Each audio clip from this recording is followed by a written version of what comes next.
नमस्कार विद्यार्थी मित्रमैत्रिणींनो, MPSC उपयुक्त चालू घडामोडी या आपल्या यूट्यूब चॅनलवर सर्वांचे स्वागत आहे. आज आपण बघणार आहोत 24 जून 2023च्या काही महत्त्वाच्या चालू घडामोडी. चला तर मग सुरुवात करूयात. Let's start. आजची पहिली बातमी बघूयात. महाराष्ट्र राज्यातील पहिले हेलिकॉप्टर ट्रेनिंग सेंटर कुठे आहे तर जळगाव विमानतळावर तयार होत आहे. 3 हेलिकॉप्टर्सच्या माध्यमातून 30 विद्यार्थ्यांना याचे प्रशिक्षण देण्यात येणार आहे. म्हणजे 3 हेलिकॉप्टर्स राहतील जळगाव विमानतळावर, त्यातून 30 विद्यार्थ्यांना ट्रेनिंग देण्यात येणार आहे. केंद्र सरकारने देशातील 8 पायलट ट्रेनिंग सेंटर सुरू केले आहे. म्हणजे 8 पायलट ट्रेनिंग सेंटर देशभरात आहेत. त्यातील एक महाराष्ट्रातील जळगाव जिल्ह्यात आहे. एक ट्रेनिंग सेंटर हे जळगाव जिल्ह्याला मिळालेले आहे. तर लक्षात ठेवायचे की महाराष्ट्रातील पहिले हेलिकॉप्टर ट्रेनिंग सेंटर कुठल्या जिल्ह्यात आहे तर ते जळगाव जिल्ह्यात जळगाव विमानतळावर तयार होत आहे. पुढची बातमी बघूयात. पंतप्रधान नरेंद्र मोदी यांचा ऐतिहासिक अमेरिका दौरा नुकताच पूर्ण झाला. मे 2014मध्ये सत्तेवर आल्यानंतरचा हा PM मोदी यांचा 6वा अमेरिका दौरा होता. परंतु अमेरिकेची त्यांनी पहिली अधिकृत भेट आहे. मोदींपूर्वी अमेरिकेने अधिकृत राज्य पाहुणे म्हणून केवळ 2 भारतीय नेत्यांचे आयोजन केले आहे. जून 1963मध्ये राष्ट्रपती S. राधाकृष्णन आणि नोव्हेंबर 2009मध्ये पंतप्रधान मनमोहन सिंग. अधिकृत भेट देणारे नरेंद्र मोदी हे मनमोहन सिंग यांच्यानंतर दुसरे पंतप्रधान ठरले आहे. आता या अधिकृत भेटीत पंतप्रधानांनी अमेरिकेला काय काय गिफ्ट दिले, काय काय भेटवस्तू दिल्या आणि या भेटीत काय काय होते याची सर्व माहिती आपण पुढच्या स्लाइडमध्ये बघणार आहोत. फक्त लक्षात ठेवायचे की पंतप्रधान नरेंद्र मोदी हे अमेरिकेला अधिकृतपणे भेट देणारे दुसरे पंतप्रधान आहेत. पहिले होते डॉक्टर मनमोहन सिंग आणि त्यांच्यानंतर आता दुसरे आहेत पंतप्रधान नरेंद्र मोदी. आता बघूयात की पंतप्रधानांच्या या अधिकृत भेटीत त्यांनी अमेरिकेच्या राष्ट्राध्यक्षांना कुठल्या कुठल्या भेट दिल्या या दौऱ्याबद्दल थोडी माहिती बघूयात. भारताचे पंतप्रधान नरेंद्र मोदी यांचा अमेरिका दौरा 20 जून ते 23 जून 2023 या कालावधीत पार पडला. या अमेरिका भेटीत PM मोदींनी त्यांच्या राष्ट्राध्यक्ष म्हणजे जो बिडेन यांना हिरवा हिरा भेट म्हणून दिला. PM मोदींनी दिलेला हा हिरवा हिरा 7.5 कॅरेटचा आहे. हा हिरा पृथ्वीच्या उत्खनन केलेल्या हिऱ्यांचे रासायनिक आणि ऑप्टिकल गुणधर्म प्रतिबिंबित करतो. प्रगत तंत्रज्ञानाने बनवलेला हा खास हिरा प्रति कॅरेट फक्त 0.028 ग्रॅम कार्बन उत्सर्जन करतो. हा हिरा पपियर माचे या कागदाच्या बॉक्समध्ये देण्यात आला, जो काश्मीरच्या उत्कृष्ट कारागिरीचे प्रदर्शन करतो. तर यात लक्षात ठेवायचे की पपियर माचे ही कुठली उत्कृष्ट कारागिरी आहे तर ती काश्मीरची आहे. PM मोदींनी अमेरिकेच्या राष्ट्राध्यक्षांना चंदनाची पेटी भेट म्हणून दिली आहे. ही चंदन पेटी जयपूरच्या कारागिरांनी बनवली आहे. ही पेटी तयार करण्यासाठी चंदनाचे लाकूड म्हैसूर, कर्नाटक येथून आणले गेले. बॉक्समध्ये भगवान गणेशजींची मूर्ती आहे, जी अडथळे दूर करणारी मानली जाते. अजून त्यात यजुर्वेदात त्यांचा उल्लेख आला आहे आणि कोलकाता येथील 5व्या पिढीतील चांदीच्या कुटुंबाने हाताने बनवलेले एक दिवा. म्हणजे यात काय आहे, गणेशजींची मूर्ती आहे, एक दिवा आहे, 10 विशेष प्रकारच्या भेटवस्तू, सहस्त्रपूर्ण चंद्रोदयम उत्सवाचा भाग मानल्या जातात. PM मोदींनी अमेरिकेचे राष्ट्राध्यक्ष जो बिडेन यांना दिलेल्या बॉक्समध्ये चांदीचा नारळ आहे. भेटवस्तूंचा संबंध त्यांच्या वयाशी असतो. यजुर्वेदात असे म्हटले आहे की जेव्हा एखादी व्यक्ती 80 वर्षे आणि 8 महिने पूर्ण करते तेव्हा त्याला दृष्टी सहस्त्रचंद्र म्हणतात. म्हणजे ज्याने 1000 पौर्णिमा पाहिल्या आहेत. पंतप्रधान नरेंद्र मोदी यांनी बिडेन यांना द 10 प्रिन्सिपल अपनिषेड्स या पुस्तकाची पहिली आवृत्ती भेट केली आहे. ही आवृत्ती लंडनच्या फॅबर अँड फॅबर लिमिटेडने प्रकाशित केलेल्या आणि युनिव्हर्सिटी प्रेस ग्लासगो येथे छापली गेली आहे. या पुस्तकाचे लेखन आयरिश कवी बटलर येट्स आणि श्री पुरोहित स्वामी यांनी लिहिलेले हे पुस्तक आहे.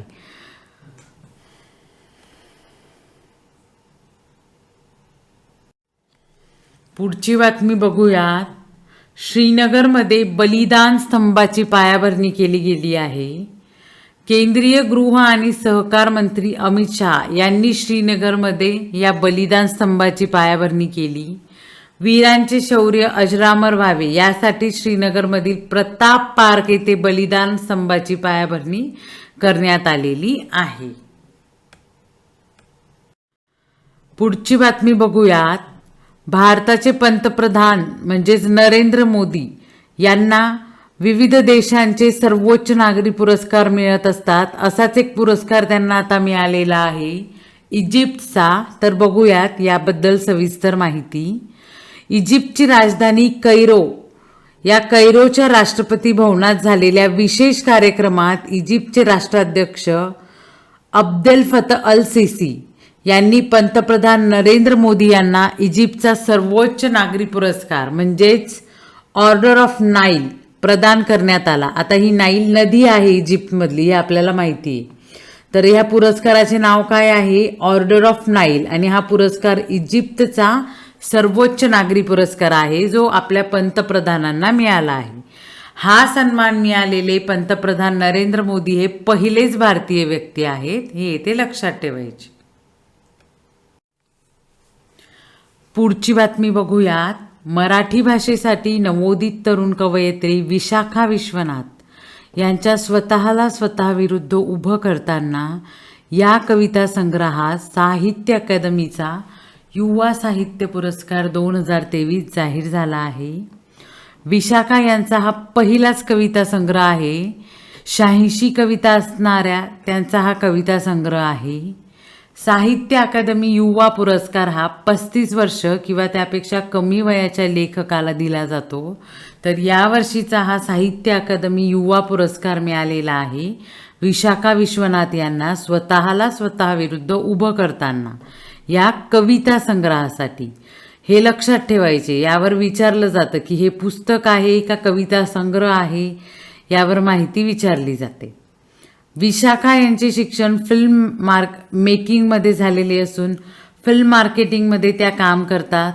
गोष्ट एका पैठणीची, अथांग, गुड बाय, पावनखिंड, झोंबिवली, चंद्रमुखी, शेर शिवराज, मी वसंतराव यासारख्या 50 नामांकित हिंदी मराठी चित्रपट आणि वेब सिरीजसाठी डिजिटल मार्केटिंग आणि कॉपीरायटिंग विशाखा विश्वनाथ यांनी केलेले आहे.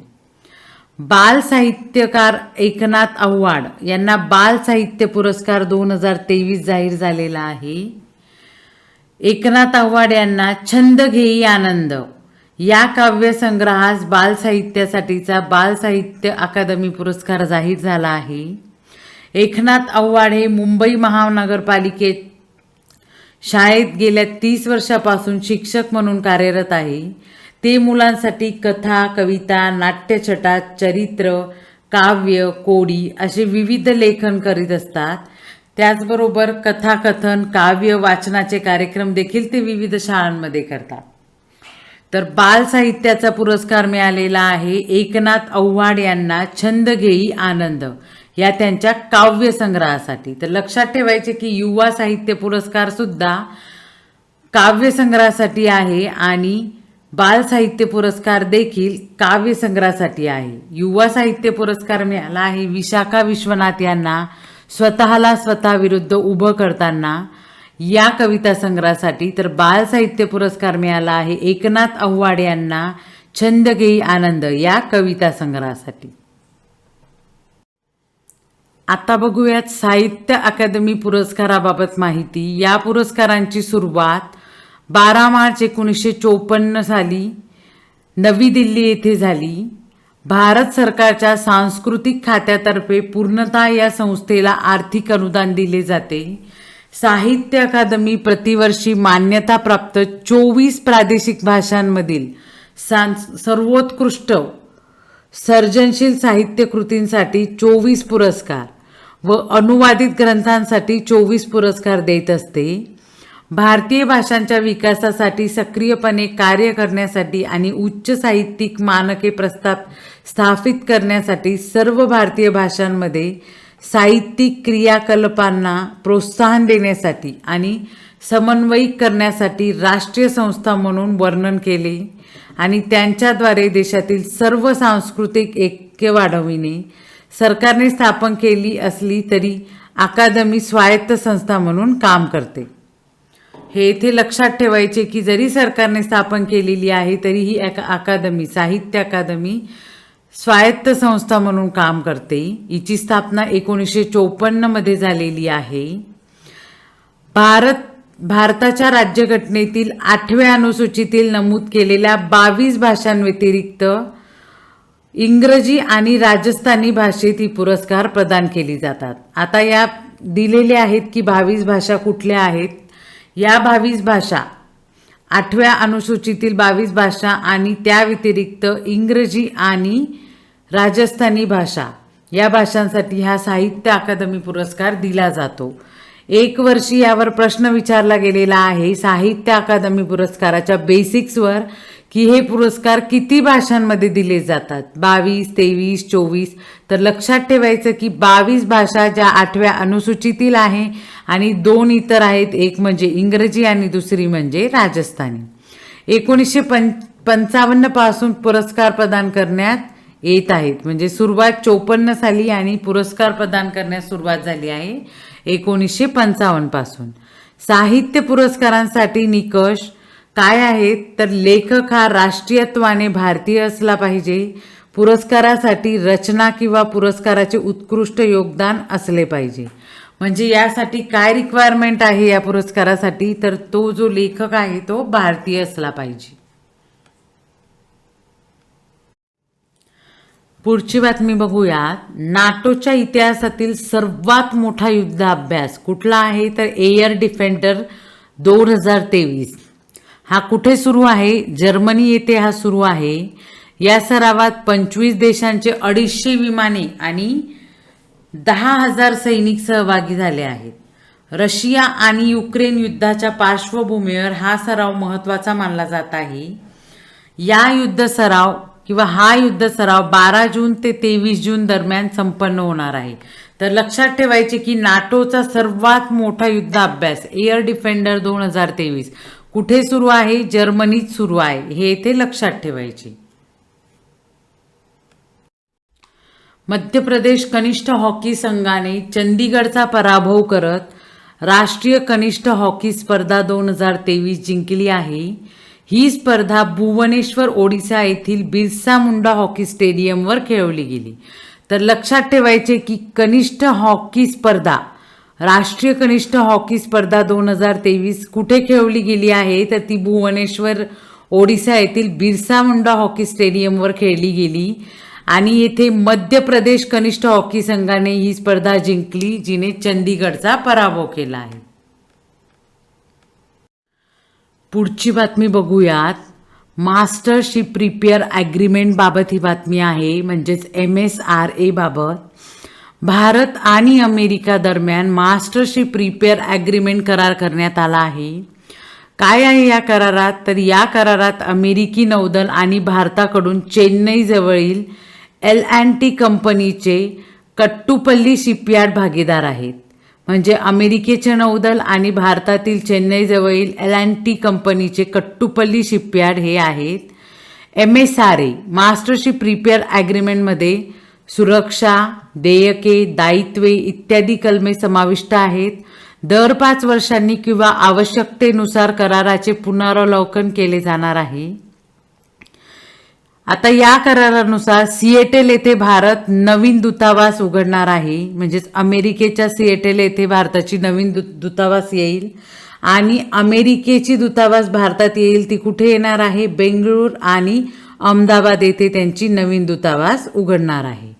तर लक्षात ठेवायचे की भारत आणि अमेरिका दरम्यान असलेला हा master ship repair agreement MSRA करार. पुढची बातमी बघूयात. कॅनडा सरकारने बिल C-18 नावाचा एक नवीन कायदा लागू केला आहे. बिल C-18 काय तर ऑनलाईन न्यूज कायदा आहे. बघूयात. या कायद्याअंतर्गत गुगल आणि मेटा या कंपन्यांना त्यांच्या सामाजिक माध्यमावर बातम्या प्रसारित करण्यावर बंदी घालण्यात आली आहे. म्हणजे गुगलवर किंवा मेटाच्या फेसबुकवर ज्या बातम्या बघतो आपण या घालण्यावर, आता ह्या टाकण्यावर गुगल आणि मेटाला कॅनडा सरकारने बिल C-18 पास करून किंवा बिल C-18 कायदा लागू करून बंदी घातलेली आहे. जर बातम्या प्रसारित करायच्या असतील तर बातम्यांच्या मूळ प्रकाशनाला त्याचे मूल्य द्यावे लागणार आहे. म्हणजे जे मूळ प्रकाशन आहे, ज्यांची ती बातमी आहे, त्याला या गुगलला आणि मेटाला त्याचे मूल्य द्यावे लागणार आहे. तर लक्षात ठेवायचे की बिल C-18 ऑनलाईन न्यूज कायदा कुठल्या देशाने पास केलेला आहे, तर तो कॅनडा सरकारने पास केलेला कायदा आहे. हे येथे लक्षात ठेवायचे. पुढची बातमी बघूयात. मायक्रोनेशिया केबल सिस्टीम हा प्रकल्प जपान, ऑस्ट्रेलिया आणि अमेरिकेचा संयुक्त प्रकल्प आहे. या प्रकल्पात किरिबाती, मायक्रोनेशिया आणि नाउरू या देशातून समुद्रातून केबल टाकण्याचे प्रस्तावित आहे. केबल टाकल्यामुळे या देशांची कनेक्टिव्हिटी वाढेल. इंडो पॅसिफिक क्षेत्रात चीनचा वाढत्या प्रभावाला आळा घालण्यासाठी हा प्रकल्प राबवण्यात येणार आहे. तर लक्षात ठेवायचे की मायक्रोनेशिया केबल सिस्टीम हा प्रकल्प कुठल्या देशांमध्ये आहे, तर तो जपान, ऑस्ट्रेलिया आणि अमेरिका या देशांमध्ये हा प्रकल्प आहे. पुढची बातमी बघूयात. International conference on spacecraft mission operation SMOPS 2023 ही परिषद इस्रो, भारतीय अंतराळ संशोधन संस्था, ASI म्हणजेच इटालियन स्पेस एजन्सी आणि AII इंटरनॅशनल अकॅडमी ऑफ ॲस्ट्रोनॉटिक्स यांच्या संयुक्त विद्यमानाने बेंगलुरू येथे 8 जून ते 9 जून 2023 दरम्यान आयोजित करण्यात आली होती. स्पेस मिशन ऑपरेशन्समधील उदयोन्मुख तंत्रज्ञान आणि ऑटोमेशनवर चर्चा करण्यासाठी स्पेस एजन्सी, स्टार्टअप्स, उद्योग आणि शैक्षणिक संस्थांना एकत्र आणण्याचे या परिषदेचे उद्दिष्ट आहे. स्पेस मिशन ऑपरेशन्स अधिक सुरक्षित आणि मजबूत करण्यासाठी जागतिक स्तरावर संकल्पित केलेल्या अत्याधुनिक तंत्रज्ञानाचे पूर्वावलोकन करताना विद्यमान तंत्रज्ञान आणि त्यातील आव्हानांबद्दल त्यांचे विचार सामायिक करण्यासाठी सर्व अंतराळ नेत्यांना एकत्र आणण्याचे या परिषदेचे उद्दिष्ट आहे. मिशन ऑपरेशन्स मॅनेजमेंट, प्रगत मिशन डिझाईन, ऑटोमेशन, मोठ्या नक्षत्रांचे व्यवस्थापन, ग्राउंड स्टेशन ऑपरेशन्समधील वर्तमान आणि भविष्यातील ट्रेंड इत्यादींशी संबंधित विषयांची विस्तृत श्रेणी कव्हर करणे ही परिषदेची व्याप्ती आहे. ही परिषद इस्रोला शैक्षणिक, उद्योग आणि इतर अंतराळ संस्थांमधील समन्वय वाढवण्यासाठी एक व्यासपीठ देखील प्रदान करेल. तर यात सर्वात महत्त्वाची गोष्ट म्हणजे काय, तर international conference on spacecraft mission operation ही जी कॉन्फरन्स आहे किंवा हे जी परिषद आहे ही कुठे घेण्यात आलेली आहे, तर ही बेंगलुरू येथे घेण्यात आलेली आहे. आणि ही परिषद ह्या परिषदेत कोण कोण इन्व्हॉल्व आहे, तर इस्रो आहे, इटालियन स्पेस एजन्सी आहे आणि इंटरनॅशनल अकॅडमी ऑफ ॲस्ट्रोनॉटिक्स यांची ही संयुक्त विद्यमाने ही परिषद घेतली जाणार आहे बेंगलोर येथे. हे येथे महत्त्वाचे आहे. पुढची बातमी बघूयात. Kerala state road transport corporation KSRTCने स्पेनमधील बार्सिलोना येथे झालेल्या जागतिक सार्वजनिक वाहतूक शिखर परिषदेत UITP 2023 पुरस्कार जिंकलेला आहे. UITP union of international transport public, international association of transport सार्वजनिक आणि शाश्वत शहरी प्रवासी संघटना या संघटनेची स्थापना 1885 मध्ये ब्रुसेल्स बेल्जियम येथे झाली. ही एक ना नफा तत्वावर काम करणारी संघटना आहे. ही संस्था सार्वजनिक वाहतूक व्यवस्था संबंधित करते. 2011 मध्ये प्रथम या पुरस्काराची सुरुवात करण्यात आली. ही पुरस्काराची 7वी आवृत्ती असेल. तर लक्षात ठेवायचं की KSRTC Kerala state road transport कॉर्पोरेशनने बार्सिलोना येथे झालेल्या जागतिक सार्वजनिक वाहतूक शिखर परिषदेत UITP 2023 पुरस्कार जिंकलेला आहे. आणि हे UITP काय आहे तर union of international transport public हे आहे. याची स्थापना 1885 मध्ये ब्रुसेल्स बेल्जियम येथे झाली होती. या पुरस्काराची सुरुवात म्हणजेच कुठल्या UITP पुरस्काराची सुरुवात 2011 साली झालेली आहे आणि या वर्षीची ही या पुरस्काराची 7वी आवृत्ती आहे. हे येथे महत्त्वाचे आहे.